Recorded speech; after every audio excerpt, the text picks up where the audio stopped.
জামাত ইসলামের ইফতার মাহফিলে মাননীয় প্রধানমন্ত্রী জনাব তারেক রহমানের উপস্থিতি নিয়ে পুরো রাজনৈতিক অঙ্গনে তোলপাড় লেগে গেছে। এখন এই মুহূর্তে সোশ্যাল মিডিয়ায়, মেইনস্ট্রিম মিডিয়ায়, হাটে বাজারে, গ্রামে গঞ্জে, ঘরে সর্বত্র আলাপ একটাই, জামাতের ইফতার মাহফিলে মাননীয় প্রধানমন্ত্রী তারেক রহমান গিয়েছে। এটা ইতিহাসের একটা মাইল ফলক। This is first time in the history. আমি এই দৃশ্য দেখে সংক্ষিপ্ত সময়ের মধ্যে একটু খোঁজাখুঁজি করার চেষ্টা করলাম, একটু গবেষণা করার চেষ্টা করলাম যে ইতিহাসে এরকম কখনো ঘটেছে কিনা যে বিরোধী দলের আয়োজিত ইফতার মাহফিলে প্রধানমন্ত্রী যোগ দিয়েছে। না, this is first time in our history. প্রিয় দর্শক, আসসালামু আলাইকুম। অবশেষে নরসিংদীতে আমেনা নামের 15 বছরের যে মেয়েটিকে 15 দিন আগে ধর্ষণ করার পরে সেই ধর্ষণের বিচার চাওয়ার অপরাধে আবার বিএনপি এবং তার অঙ্গ সংগঠনের কয়েকজন নেতাকর্মী 15 দিন পরে এসে বাবার কাছ থেকে ছিনিয়ে নিয়ে যে মেয়েটিকে গণধর্ষণ করলো এবং গতকাল বৃহস্পতিবার তার একটি সরিষার ক্ষেতের ভিতর থেকে গলায় ওড়না পেঁচানো লাশ উদ্ধার করেছে। এই মামলায় বিএনপির 5 জনকে এখনো পর্যন্ত গ্রেপ্তার করা হয়েছে এবং সর্বশেষ খবর পাওয়া পর্যন্ত এই মামলার প্রধান আসামি নুরা, এই নুরাকে গাজীপুরের মাওনা চৌরাস্তা থেকে গ্রেপ্তার করা হয়েছে আজকে। অতীতে কিশোরীকে ধর্ষণ ও পরে বাবার কাছ থেকে ছিনিয়ে হত্যার ঘটনায় স্তব্ধ পুরো জাতি। কিশোরীকে ধর্ষণ ও ধর্ষণের ঘটনা ধামাচাপা দিতে পরিকল্পিতভাবে হত্যার ঘটনায় সামাজিক যোগাযোগ মাধ্যম সহ জেলা জুড়ে সৃষ্টি হয়েছে চাঞ্চল্য। এমন নৃশংস ঘটনার মামলার মূল আসামি নুরুল ইসলাম ওরফে নুরাকে গ্রেপ্তারের জন্য 24 ঘন্টার আলটিমেটাম দিয়েছিলেন কুমিল্লা 4 আসনের সংসদ সদস্য হাসান আব্দুল্লাহ। তবে তার দেওয়া আলটিমেটাম শেষ হওয়ার আগেই নুরা সহ আরো 2 জনকে গ্রেপ্তার করেছে পুলিশ। আপনারা জানেন, এই রমজানের মাসে একটা 15 বছরের কিশোরীকে পরপর 2 বার গণধর্ষণ করে হত্যা করা হয়েছে। এই ঘটনা আর নতুন করে বলবার কিছু নাই, যারা জানেন না তাদের জ্ঞাতার্থে শুধু ছোট্ট করে বলি যে নরসিংদীর মাঝদিতে একটি গ্রামের একটি 15 বছরের একটি মেয়ে কথিত আছে তার সাথে নুরা নামে একটি ছেলের একটা সম্পর্ক ছিল। সেটা প্রেমের হতে পারে বা ভালো লাগার হতে পারে। জামাত ইসলামী কি জিনিস বিএনপি এবার টের পাবে। জামাত এত সহজে ছেড়ে দেওয়ার পাত্র নয়। জামাত ইসলামী লড়াই চালিয়ে যাচ্ছে। হ্যাঁ, এক অসম প্রতিকূলতার মধ্যেও জামাত লড়াই চালিয়ে যাচ্ছে এবং অপ্রত্যাশিত, নজিরবিহীন, অবিশ্বাস্য ফলাফল আসতে পারে। ভোটের ফলাফল পাল্টে জামাতের আসন সংখ্যা বাড়লেও বাড়তে পারে। অন্তর্বর্তী সরকারের একজন খুবই গুরুত্বপূর্ণ উপদেষ্টা, যাকে প্রথমে স্বরাষ্ট্র মন্ত্রণালয়ের দায়িত্ব দেওয়া হয়েছিল, 8 দিনের মাথায় তাকে সরিয়ে দেওয়া হয়েছিল এবং সরিয়ে দিয়ে অন্তর্বর্তীকালীন সরকার বিতর্কের মুখে পড়েছিল। সেই উপদেষ্টা ব্রিগেডিয়ার শেখাত হোসেন সরকারের মেয়াদ পূর্তি যখন হয়ে গেছে তখন মুখ খোলা শুরু করেছেন। এখন আমরা দেখলাম যে কিশোরগঞ্জের মিঠামইলে উপজেলা বিএনপি সভাপতি জাহিদুল আলম তিনি গাড়ি নিয়ে নিজের বাড়িতে ঢুকবেন, সেই ঢোকার রাস্তাটি প্রশস্ত করার জন্য বেড়িবাঁধে থাকা 22টি মেহগনি গাছ, বড় বড় মেহগনি গাছ কেটে ফেললেন।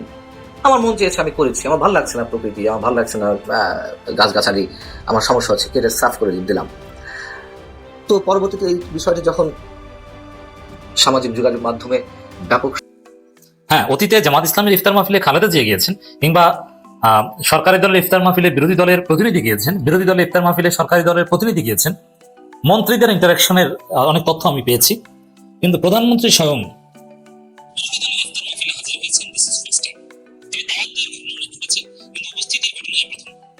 এজন্য ক্রেডিট তারেক রহমানের। এবং এই ইফতার মাহফিলে উপস্থিত হওয়ার গভীর তাৎপর্য রয়েছে রাজনীতিতে। বাংলাদেশ সত্যিকার অর্থে একটা নতুন বাংলাদেশ। এই বাংলাদেশে আওয়ামী ফেসিস্টটা নেই, থাকবে না। এই ইফতার মাহফিলের যে দৃশ্য, এটা দেখে সরকারি দল, বিরোধী দল, পারস্পরিক প্রতিদ্বন্দ্বী এটা মনে হয়নি। আমি একটা ইউরোপ আমেরিকার যে একটা সভ্য কালচারের ঘ্রাণ পেয়েছি এখান থেকে। এক বিরল দৃশ্য, বিরল ইতিহাস। বিএনপি জামাতের মধ্যে এক বিরল সমঝোতা হয়েছে, সেটা এখানে স্পষ্ট হয়েছে। কি সেই সমঝোতা? যে সেই পুরনো রাজনৈতিক কালচার, সরকারি দল, বিরোধী দল ধাওয়াধাওয়ি করো, একে অপরকে মারো, সরকারি দলকে কথায় কথায় ডিস্টার্ব করো, বিরোধী দলকে ধরো, এটা বিএনপিও করবে না, জামাতও করবে না। এই বিষয়ে আন্ডারস্ট্যান্ডিং হয়েছে। শুধু it's not only between Jamaat Islami and BNP, not only between Tarek Rahman and doctor Shafiq Rahman, amongst all political parties existing in Bangladesh now, except Awami League and their দোসর। দর্শক, এখানে দেখেন, আমরা শুধু প্রধানমন্ত্রী জামাতের ইফতার মাহফিলে গিয়েছেন এটা দেখছি, অন্যদিকে এনসিপির একটা ইফতার মাহফিলে গিয়েছেন সড়ক পরিবহন মন্ত্রী রবিউল ইসলাম, যাকে এনসিপির লোকজন আল্লামা রবিউল ইসলাম চান্দাবাজি নানান ভাষায় কথা বলেন। এর মানে সমালোচনা আছে, এনসিপির বিরুদ্ধে কঠোর অবস্থান আছে। এই সড়ক পরিবহন মন্ত্রী রবিউল ইসলামের, কিন্তু তিনি এনসিপির ইফতার মাহফিলে গিয়েছেন। এর মানে এই বাংলাদেশটা আর আগের বাংলাদেশ নাই, এটা নতুন বাংলাদেশ, এটা একটা সমঝোতার বাংলাদেশ। হ্যাঁ, এই সমঝোতা এটাকে বলে সোশ্যাল কন্ট্রাক্ট, সামাজিক চুক্তি হয়েছে যে না তার বাংলাদেশটাকে গড়ে তুলবে। এখানে এই জন্য আমরা সরকারি দলের প্রাণখুরি সমালোচনা করছি। বিএনপির একটা শক্তিশালী গ্রুপ আমাকে গ্রেপ্তারের দাবি জানিয়েছে। আমি বিএনপির হাইকমান্ডের সাথে আলোচনা করে যেটা দেখলাম যে না, তারা অ্যাপ্রিসিয়েট করছে এবং ওয়েলকাম করছে যে সমালোচনা যত ইচ্ছা তত করো, কোনো সমস্যা নেই। সত্যিকার অর্থে একটা নতুন বাংলাদেশ, হাজারো ব্যর্থতা। এখানে জামাত ক্ষমতা আসলে যে একদম রাতারাতি সব উন্নত হয়ে যেত তা না, অনেক সমস্যা হয়তো একটু তাড়াতাড়ি সমাধান হতো, দুর্নীতি থাকতো না, আন্তরিকতা ঠিক আছে, কিন্তু বাংলাদেশের মানুষেরই তো সমস্যা। বাংলাদেশের মানুষের কালেকটিভ ডেভিয়েশন, সেই জায়গায় অবস্থার একদম কাঙ্ক্ষিত মানের উন্নতি হতে সময় লাগবে। কিন্তু আমরা যেটা দেখছি সত্যি অসাধারণ। জনাব তারেক রহমান জামাতের ইফতার মাহফিলে গিয়েছেন এবং ডাক্তার শফিকুর রহমান বিএনপি ইফতার মাহফিলে যাবেন। এই দৃশ্য দেখে পুরো বাংলাদেশের মাঠ পর্যায়ের বিএনপি জামাত নেতাকর্মীদের মধ্যে একটা আনন্দের বন্যা এবং তাদের মধ্যে যে বিভেদ, যে দূরত্ব, এটা অর্ধেক কমে গেছে শুধু এই ছবি দেখে। ইউনিয়ন পর্যায়ে, একদম উপজেলা জেলা পর্যায়ে বিএনপির ইফতার মাহফিল এখন জামাতকে দাওয়াত দিবে, জামাতের ইফতার মাহফিল এখন বিএনপিকে দাওয়াত দিবে, এবং বিভিন্ন প্রোগ্রামে বিএনপির প্রোগ্রামে জামাতকে দাওয়াত দিবে, জামাতের প্রোগ্রামে বিএনপিকে দাওয়াত দিবে। এই দৃশ্য এখন থেকে শুরু হবে এবং তারেক রহমান শফিকুর রহমান এই দৃশ্যের সূচনা করলেন। এটা যদি করতে পারে ডেফিনেটলি বিএনপি অনেক ভুল করবে এবং করছে, সমালোচনা হবে, কিন্তু সরকার পতন করো, রাজপথে নামো, একদম উল্টে ফেলো না, এটা হবে না। সত্যিকার অর্থেই বিরোধী দলের সহযোগিতা পাবে, কোঅপারেশন পাবে সরকারি দল। অতএব এই বিরল দৃশ্য শুধু একটা ইফতার মাহফিলের মধ্যে সীমাবদ্ধ নয়, এটা রাজনৈতিক সংস্কৃতির একটা পরিবর্তন, এটা সরকারি দল বিরোধী দলের সংজ্ঞার পরিবর্তন, এটা নতুন বাংলাদেশের প্রমাণ, এটা বিএনপি জামাতের মধ্যে একটা সমঝোতার স্পষ্ট প্রমাণ, সোশ্যাল কন্ট্রাক্ট। বিএনপি জামাত এনসিপিও এখানে আছে। এর মধ্য দিয়ে আওয়ামী লীগ সামাজিকভাবে ফিরবে ডেফিনেটলি, কিন্তু Awami League first second third এগুলো হতে পারে না, ফোর্থ ফিফথ দল হিসেবে থাকবে। তাও শেখ পরিবার মুক্ত আওয়ামী লীগ, রিফাইন্ড আওয়ামী লীগ থাক, এটাও খারাপ না। তো দর্শক, তারেক রহমান যে বক্তব্য দিয়েছেন জামাত ইসলামের ইফতার মাহফিলে, এটাও অসাধারণ বক্তব্য, অত্যন্ত সংক্ষিপ্ত বক্তব্য দিয়েছেন। অবশ্য তারেক রহমান আরেকটু প্রস্তুতি নিয়ে আসলে ভালো হতো, দলের নাম, দলের নেতাদের নাম তিনি উপস্থিত বা মুখস্থ বক্তব্য দেন, এটা ঠিক আছে, কিন্তু মুখস্থ বক্তব্য দিলেও উনি লিখিত বক্তব্য দেন না নর্মালি, সরাসরি বক্তব্য দিলেও আগে গাড়িতে বসে প্র্যাকটিস করা আছে, অথবা কি বলবেন এটা সাজানো আছে, আমরা তো জানি, আমরা তো বক্তব্য দিই।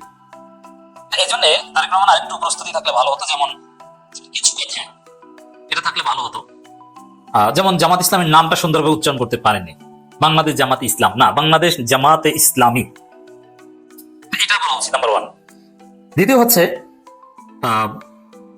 জামাতের আমির ডাক্তার শফিকুর রহমান, নায়েবে আমির, মানে এই উচ্চারণটাও এগুলো যথাযথভাবে বলতে পারেনি, গুলিয়ে ফেলেছেন। এগুলো একজন স্মার্ট, তারেক রহমান কিন্তু স্মার্ট প্রাইম মিনিস্টার। আমরা ইন্টারবাজ বলি আর যাই বলি না কেন, তিনি কিন্তু সুপার স্মার্ট প্রাইম মিনিস্টার। আমি ভেবেছিলাম যে তার ইংরেজিতে লেকিংস আছে, কিন্তু না, অত্যন্ত চমৎকার ইংরেজি বলেন এবং সুপার স্মার্ট প্রাইম মিনিস্টার, কোনো সন্দেহ নেই। I must appreciate it. সমালোচনা করব, কিন্তু তিনি চলন বলনে ভাবে চেহারায় একদম ইউরোপ আমেরিকার ইয়াং প্রাইম মিনিস্টারদের মতো একটা ছাপ লক্ষ্য করছি। এই জন্য একটু প্রস্তুতি নিলে আরো ভালো হবে মনে হয়। এখানে তারেক রহমান যে বক্তব্য দিয়েছেন, সেই বক্তব্যের মধ্য দিয়েও একটা নতুন বাংলাদেশের বার্তা প্রতিচ্ছবি দেখা যায়। সেখানে স্পষ্টতই যে রাজনৈতিক দলগুলোর দিকে মানুষ তাকিয়ে আছে, দেশ গড়তে হবে, ভেদাভেদ ভুলে যেতে হবে, ঐক্যবদ্ধ বাংলাদেশ এবং ত্যাগের কথা এমন ভাবে তারেক রহমান বক্তব্য দিয়েছেন, মনে হয় যেন সেই বিএনপি জামাত যখন জোট ছিল, জোটের মিত্র হিসাবে যখন একদল আরেক দল ইফতার মাহফিলে যেত, তখনকার যেরকম কথা বলতো তারেক রহমান অনেকটা এরকম কথা বলেছেন। ত্যাগের যে ইতিহাস, এই গণতন্ত্রের উত্তরণের জন্য যে এত ত্যাগ, মানে বিএনপি জামাত যৌথভাবে সফল হয়েছে, বিজয়ী হয়েছে। এই নির্বাচনে বিএনপি জিতেছে, জামাতও জিতেছে, কেউ হারেনি, এটাই বাস্তবতা। হেরেছে ফেসিবাদ, হেরেছে ষড়যন্ত্রকারীরা, বিএনপি জামাত জিতে গিয়েছে। তারেক রহমানের বক্তব্যে ঠিক এরকম একটা প্রতিচ্ছবি ছিল। তো আমার মনে হয় মাঠ পর্যায়ে বিএনপি যারা সন্ত্রাস করে, চাঁদাবাজি করে, এদেরকে দমন করতে পারলে বাংলাদেশ তার মঞ্জিলে মকসুদে যাচ্ছে। প্রিয় দর্শক, আসসালামু আলাইকুম।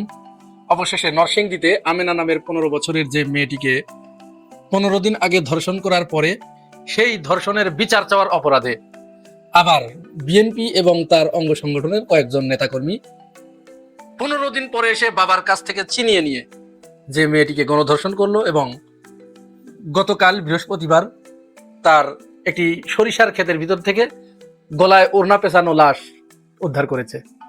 এই মামলায় বিএনপির 5 জনকে এখনো পর্যন্ত গ্রেপ্তার করা হয়েছে এবং সর্বশেষ খবর পাওয়া পর্যন্ত এই মামলার প্রধান আসামি নূরা, এই নূরাকে গাজীপুরের মাওনা চৌরাস্তা থেকে গ্রেপ্তার করা হয়েছে আজকে।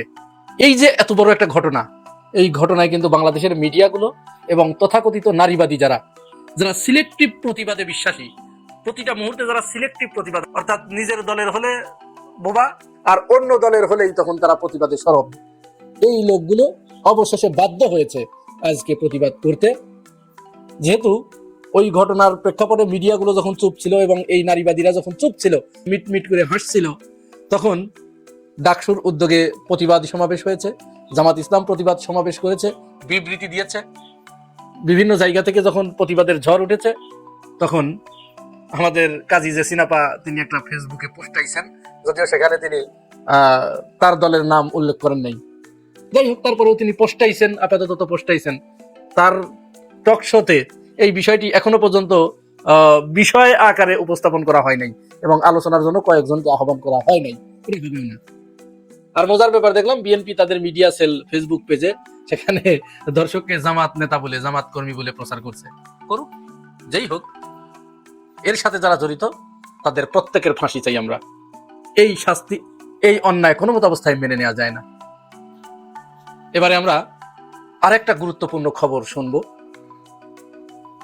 অর্থমন্ত্রী আমির খসরু মাহমুদ আজ তিনি একটি প্রোগ্রামে গিয়ে বলেছেন তিনি জনগণের উপরে আবার ট্যাক্স বাড়াতে চান, ট্যাক্সের বোঝা তিনি জনগণের মাথার উপরে চাপিয়ে দিতে চান। অর্থাৎ যা আছে এতে হচ্ছে না, হিসাব নিকাশ করে দেখা যাচ্ছে যে এইটা দিয়ে পেট ভরবে না, এখন জনগণের পকেট কাটতে হবে। আমরা এই গত 2 দিন আগে দেখলাম বাংলাদেশ ব্যাংকের একজন গভর্নর আহসানিস মনসুর, তাকে সেখান থেকে বিদায় করে দেওয়া হয়েছে মব ক্রিয়েট করে। সরকার একদিকে বলেছে আর কোনো মব আমরা সহ্য করব না, ঠিক তার পরপরই দেখলাম যে বাংলাদেশ ব্যাংকে গিয়ে বিএনপি সমর্থিত যে সমস্ত অফিসারেরা আছে এবং নেতাকর্মীরা আছে, তারা বাংলাদেশ ব্যাংকে গিয়ে মব ক্রিয়েট করে আহসানিস মনসুরকে সেখান থেকে সরে যেতে বাধ্য করেছে। পরবর্তীতে জনাব মুস্তাকুর রহমানকে বাংলাদেশ ব্যাংকের গভর্নর হিসেবে নিয়োগ দেওয়া হয়েছে। আহসানিস মনসুর হচ্ছে সেই ব্যক্তি যে ব্যক্তি বাংলাদেশ ব্যাংকের গভর্নরের দায়িত্ব এমন সময় নিয়েছিলেন যে সময়ে বাংলাদেশের অর্থনীতিটা এমন নাজুক একটা অবস্থার ভিতরে ছিল, এত নড়বড়ে অবস্থায় ছিল যে রাষ্ট্র কলাপস হয়ে যাচ্ছিল, ধরে রাখা সম্ভব হচ্ছিল না। ব্যাংকগুলো থেকে হাজার হাজার কোটি টাকা লুটপাট করে পাচার করা হয়েছিল বিদেশে। সেই সময় এসে আহসানিস মনসুর হাল ধরেছিলেন এবং তিনি সমস্ত ব্যাংকগুলোকে, বিশেষ করে যে 5টি ইসলামিক ব্যাংক, এই ধারার ব্যাংকগুলোকে তিনি আর্থিক প্রণোদনা দিয়ে তিনি টিকিয়ে রেখেছিলেন। অন্যান্য ব্যাংকগুলোকেও তিনি আর্থিক প্রণোদনা দিয়ে টিকিয়ে রেখেছিলেন এবং প্রায় 70,000 কোটি টাকা ইসলামী ব্যাংক থেকে লুটপাট হয়ে গিয়েছিল। এই টাকার বেশ কিছু অংশ ইতিমধ্যে বাংলাদেশে চলে এসেছে। লুটেরাদের, ব্যাংক ঠেকোদের, ব্যাংক লুটপাটকারীদের, ব্যাংক ধ্বংসকারীদের বিরুদ্ধে তিনি ব্যবস্থা নিচ্ছিলেন, সবেমাত্র শুরু করেছিলেন। সেই সময় তাকে সরিয়ে দেওয়া হয়েছে। তো সরিয়ে দিয়ে যাকে আনা হয়েছে মুস্তাকুর রহমান, এইখানে শোনা যাচ্ছে 2 জনের নাম ছিল, একজন হচ্ছে জুনায়েদ আহমেদ আর দ্বিতীয়জন হচ্ছে মুস্তাকুর রহমান। জুনায়েদ আহমেদের যে বায়োডাটাটা পড়লাম, তিনি যদি বাংলাদেশ ব্যাংকের গভর্নর হতেন তাহলে এটা বিরাট কিছু হতে পারত। তার সমস্ত পিএইচডি গুলো বিদেশি বিশ্ববিদ্যালয়ে, এত মেধাবী তিনি, এবং অর্থনীতির উপরে তার যে কাজ এটা অসামান্য, এটা বলে শেষ করা যাবে না, আপনারা একটু পারলে পড়ে নিন। অপরদিকে যাকে গভর্নর হিসেবে নিয়োগ দেওয়া হয়েছে, সরকারের পক্ষ থেকে যেহেতু নিয়োগ দেওয়া হয়েছে, আমরা তাকে সাধুবাদ জানাই, তিনি কাজ করুন। 89 কোটি টাকা ঋণ খেলাপি আছে তার, এবং তিনি একজন ব্যবসায়ী, নারায়ণগঞ্জের হেরা সোয়েটার্সের তিনি ব্যবস্থাপনা পরিচালক ছিলেন। এই প্রথম বাংলাদেশের ইতিহাসে কোনো ব্যবসায়ীকে এনে বাংলাদেশ ব্যাংকের গভর্নর করা হলো এবং যার নামে 89 কোটি টাকা ঋণ খেলাপির বিষয় রয়েছে। তো এরকম যদি হয় তাহলে তিনি গভর্নর হিসেবে এসে বাংলাদেশ, আমাদের বাংলাদেশের যে কালচার, এসে তিনি কি করবেন? নিজেরটা তো ভালো করে বুঝবেন তিনি। আমরা বুঝতে পারছি না বিএনপি এই ধরনের সিদ্ধান্ত কেন নিচ্ছে। তাদের যে 213 জন এমপি হয়ে আসছে, এর ভিতরে 59% এমপি তারা ঋণ খেলাপি এবং হাজার হাজার কোটি টাকা তারা ঋণ খেলাপি। এখন যারা এমপি হয়েছে, বলুন তো এই লোকগুলো কি আর জীবনে ওই ব্যাংকগুলোতে ওই টাকা ফেরত দেবে? তো এইটা তারা জানে। এর মধ্যেই আরেকটা ঘটনা যেটা ঘটেছে, এই নতুন গভর্নর আসার সাথে সাথেই বিএনপির যিনি এমপি হয়েছেন আব্দুল আওয়াল মিন্টু, বন মন্ত্রী, তিনি হচ্ছেন ন্যাশনাল ব্যাংকের মালিক। এই ন্যাশনাল ব্যাংকে 1000 কোটি টাকা প্রণোদনা দেওয়া হয়েছে। শুরু করেছেন এসেই, এগুলো তো অশনি সংকেত। আমরা জানি না বিএনপি কেন ঋণ খিলাপিদের বাংলাদেশের আমরা জানি না বিএনপি কেন ঋণ খেলাপিদের প্রতিষ্ঠিত করার চেষ্টা করছে। এখন এই ঋণ খেলাপিগুলো যারা এমপি হয়েছে তারা কি এই টাকা জনগণের এই যে হাজার হাজার কোটি টাকা আর কোনোদিন ফেরত দেবে? এদেশের জনগণ খেয়ে না খেয়ে মাথার ঘাম পায়ে ফেলে নিজের রক্তকে পানি করে তারা ইনকাম করে সেই ইনকাম পেটে না দিয়ে অল্প অল্প অল্প অল্প করে সঞ্চয় করে করে তারা ব্যাংকে জমা রাখে। আর সেই টাকাগুলো তারা ঋণের নামে নিয়ে আর ফেরত না দিয়ে তারা ক্ষমতার মালিক হয়ে যাচ্ছে। তো ক্ষমতার মালিক হয়ে যাওয়া মানেই তো তারা এই টাকা ফেরত দিবে না, কোনোদিন আর ফেরত দিবে না। রিশিডিউলের পর রিশিডিউল, রিশিডিউলের পরে রিশিডিউল, শুধু রিশিডিউলই হতে থাকবে সারা জীবন। 5%, 10%, 20% এই ডাউন পেমেন্ট দিয়ে দিয়ে শুধু রিশিডিউল করবে, কোনোদিন আর এই টাকা তারা ফেরত দিবে না। শেখ হাসিনা এই রাষ্ট্রটাকে যে অবস্থায় রেখে গেছে, সেইখানে প্রয়োজন ছিল যে ধরনের বুদ্ধিমত্তা, যে ধরনের স্ট্র্যাটেজিক প্ল্যান, যে ধরনের কর্মপন্থা, সেইগুলো না নিয়ে আমরা দেখছি বিএনপি একের পর এক ভুল সিদ্ধান্ত নিচ্ছে। আমাদের এই অর্থনীতিকে শক্তিশালী করতে হলে, আমাদের এই ভঙ্গুর অর্থনীতিকে চাঙ্গা করতে হলে যে ধরনের প্ল্যান পরিকল্পনা দরকার, যে ধরনের কর্মপন্থা দরকার, এখানে যদি একটু ব্যত্যয় ঘটে, সামান্য একটু ব্যত্যয় ঘটলে সবকিছু কিন্তু এলোমেলো হয়ে যাবে। সর্বশেষ আর একটি কথা বলে শেষ করি। মির্জা ফখরুল ইসলাম আলমগীর তিনি আজকে আরো পরিষ্কার করে বলেছেন, কয়েকদিন আগে স্বরাষ্ট্রমন্ত্রী ইঙ্গিত দিয়েছিলেন, আজকে তিনি পরিষ্কার করেই বললেন খুব শিগগিরই পুলিশ হত্যাকাণ্ডের বিচার এবং তদন্ত শুরু হবে। তো তদন্ত যদি শুরু হয় হোক, তদন্ত শুরু হলে এখানে দোষী সাব্যস্ত করা হবে যারা জুলাই গণ অভ্যুত্থানে নেতৃত্ব দিয়েছে। বিভিন্ন সমন্বয়ক এবং নেতৃত্ব দানকারীদের নেতৃত্বের কারণেই তো শেখ হাসিনা পালিয়ে যেতে বাধ্য হয়েছিল এবং জুলাই বিপ্লব সংগঠিত হয়েছিল। তো এর ভিতরে আমি একটা ভিডিও দেখাই। আমাদের ছাত্র দলের সভাপতি রাকিবুল ইসলাম রাকিব, তার একটা বক্তব্য কি আপনাদের মনে আছে? তিনি বলেছিলেন যে আমার নেতৃত্বে 5 মিনিটের ভিতরে যাত্রাবাড়ি পরিষ্কার হয়ে গিয়েছিল, আমি সেখানে সমন্বয়ক ছিলাম। এবং তিনি যে কথাটি বলেছেন আমরা তার প্রমাণও পেয়েছি। তার একটি ভিডিও আমরা দিয়ে রাখলাম, যেহেতু তদন্ত শুরু হলে, বিচার প্রক্রিয়া শুরু হলে জুলাই গণঅভ্যুত্থানে যারা নেতৃত্ব দিয়েছিল তাদেরকেই তো প্রথমে ধরবে এবং ফাঁসির কাস্টে তাদেরকে ঝুলাবে। তো প্রথমেই এই যে রাকিবুল ইসলাম রাকিবের নেতৃত্ব দেবার ভিডিওটি আমি এখানে দিয়ে রাখলাম। আপনাদের কারো কাছে যদি থাকে আপনারা কমেন্টস বক্সে দিয়ে রাখেন। সবাই এটা নিয়ে আলোচনা করছেন, সমালোচনা করছেন, দোষারোপ করছেন, যে যার মতো বয়ান দিয়ে যাচ্ছেন। যে ঘটনাটাই ঘটে থাকুক, আপনারা জানেন এই রোজার রমজানের মাসে একটা 15 বছরের কিশোরীকে পরপর 2 বার গণধর্ষণ করে হত্যা করা হয়েছে। এই ঘটনা নতুন করে বলবার কিছু নাই, যারা জানেন না তাদের জ্ঞাতার্থে শুধু ছোট্ট করে বলি যে নরসিংদীর মাধবদীতে একটি গ্রামের একটি 15 বছরের একটি মেয়ে কথিত আছে তার সাথে নুরা নামে একটি ছেলের একটা সম্পর্ক ছিল, সেটা প্রেমের হতে পারে বা ভালো লাগার হতে পারে। এই নুরা তার বন্ধু বান্ধবকে নিয়ে গত 15 দিন আগে এই আমিনাকে ধর্ষণ করেছে। আমিনার বাবা অত্যন্ত দরিদ্র একজন মানুষ, বরিশাল থেকে এসে এই মাধবদীতে চাকরির বরাদ দিয়ে বাসা ভাড়া নিয়ে থাকতেন, হত দরিদ্র একজন মানুষ। এর বিচার কার কাছে চাইবেন? থানা পুলিশের কাছে গেলে অনেক রকম ঝামেলা হয়, তো সে যে স্থানীয় মেম্বার আছেন তার কাছে গেছেন। কথিত আছে উনি বিএনপির মেম্বার। ওনার কাছে যাওয়ার পর সেই আমিনার পিতা বিচার কার্যটা এমনভাবে সম্পাদিত করা দেখলেন যে এতে করে সমস্ত দোষ তার উপরেই চাপানো হলো এবং বলা হলো যে তুমি যদি এখানে থাকো তাহলে আমাদের গ্রামের ইজ্জত চলে যাবে, সমাজ নষ্ট হয়ে যাবে, তুমি এখান থেকে চলে যাও। তাকে এখান থেকে চলে যেতে বলা হলো। এরপর কথিত আছে যে থানা থেকে পুলিশ আসবে এবং এই আমিনার বাবাকে ডেকে এনে সেই মেম্বার সাহেব বললো পুলিশ আসছে, তোমার কাছ থেকে জবানবন্দি জানতে চাইবে, কি কি হয়েছিল এই ধর্ষণের ব্যাপারে তোমাকে সব বলতে হবে। সে বললো আমি ভাই কিছু বুঝিয়ে দিল, আপনি যেভাবে বলেন সেইভাবেই আমরা জবানবন্দি দেবো, তবে আমার মেয়েকে তো আমি রেখে এসেছি খালার বাড়িতে। তখন বললো তুমি তোমার খালার বাড়ি থেকে নিয়ে আসো, আমি মেয়ের কাছ থেকে শুনতে চাই, আমি সেইভাবে পুলিশের সাথে কথা বলবো। তার মেয়েটা এসে তার জবানবন্দি দিয়েছে। কি জবানবন্দি দিয়েছে? তাকে কিছু ছেলে পেলে এইভাবে তাকে ধর্ষণ করেছে। এটা দেওয়ার পর পুলিশ আসছে কিনা সেটা আর মেয়ের বাবা জানে না এবং তারা বলে দিল তুমি এবার মেয়েকে তার খালার বাড়িতে দিয়ে আসো। যারা ধর্ষণকারী তারা যখন খবরটা পেলো যে একটা জবানবন্দি দেওয়া হয়ে গেছে এবং এটা রেকর্ডিং হয়ে গেছে, এখানে বলে রাখা ভালো সেই ভদ্রলোক আমিনার বাবা বলেছিল আমি যা যা বলবো আপনারা রেকর্ড করে রেখে দেবেন।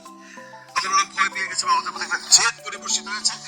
আমিনার বাবা যখন আমিনাকে নিয়ে তার খালার বাড়িতে যাচ্ছে গত 25 তারিখ রাতের বেলায়, তারপরে তাকে রাস্তা থেকে ধরে নিয়ে, মানে আমিনার বাবার সামনে থেকে ওরা 5-6 জন আমিনাকে ধরে নিয়ে গিয়ে গায়েব করে দেয়। আমিনার বাবা খোঁজাখুঁজি করে, এদিক ওদিক চিল্লাচিল্লি করে, সকালবেলা একটি সর্ষে খেতে আমিনার ডেড বডি পাওয়া যায়। কথিত আছে তাকে আবারও পুনর্ধর্ষণ করা হয়েছে। এটা থানা পুলিশ হচ্ছে। এখন ওই এলাকার যে মাননীয় এমপি মহোদয় আছেন খায়রুল কবির খোকন সাহেব, উনিও উঠে পড়ে লেগেছেন। উনি বলেছেন যে কোনো অবস্থায় হোক এই মামলার বিচার হতেই হবে, আমি তার সর্বোচ্চ চেষ্টা করব। এখানে একটা প্রশ্ন থেকে যায় যে প্রথম যখন সে মেয়েটা রেপড হয়েছিল তখন যদি বিচার কার্যটা হতো ঠিক মতো তাহলে হয়তো মেয়েটার প্রাণটা বেঁচে যেত।